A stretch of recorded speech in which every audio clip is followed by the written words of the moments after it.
Cross cut through the air. Lead. The cries came from a semicircle of boys, scarves around their necks and grins across their faces. With gleeful abandon, they launched crinkled paper balls.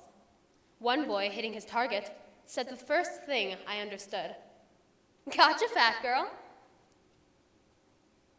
The fat girl stood cornered against a wall, a few inches shorter than the average eighth grader, with short, sandy hair tucked behind her ears.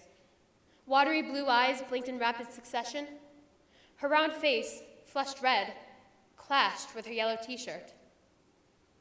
Though upright, she quivered like a flower in a rainstorm. Yet the boys saw someone gross and lead, fat and ugly. By American standards, she was overweight, not fat. But these boys at my new French school knew different norms. The girl screamed at her assailants, eyes burning with anger, but not conviction.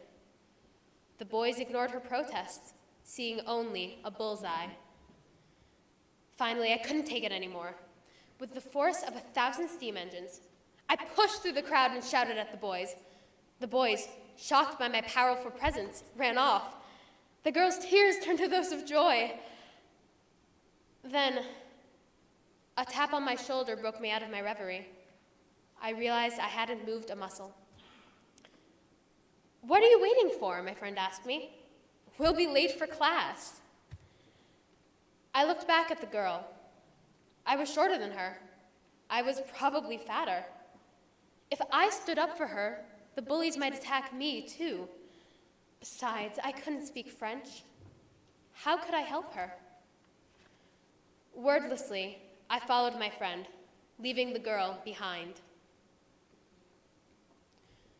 When I made that decision, I feared I would become another target, like the girl stranded in my suffering. Looking back later, I recognized that fear of isolation as the central difficulty in braving bigots. I realized only togetherness can cure that anxiety.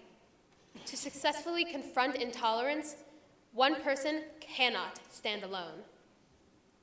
As such, when I returned to America months later, I sought out groups to combat hatred. First, I joined my school's student group on race relations. We teach children to respect one another's differences, whether racial, cultural, or appearance-based.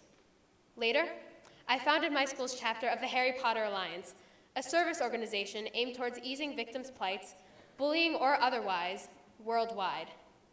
Through activities and campaigns, SCORE and HPA create communities that promote tolerance and oppose bullying together, showing students that acting morally will not isolate them. Furthermore, I write about intolerance in private pieces, columns for my school newspaper, and stories online. I aim to turn my readers into an audience, a community that loves one another as equals as I do.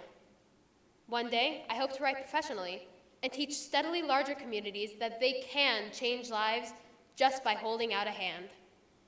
If we all engage in such behavior together, we can help victims build up their armor. Eventually, the bullies will run out of bullets, be they sticks and stones, words, or paper balls.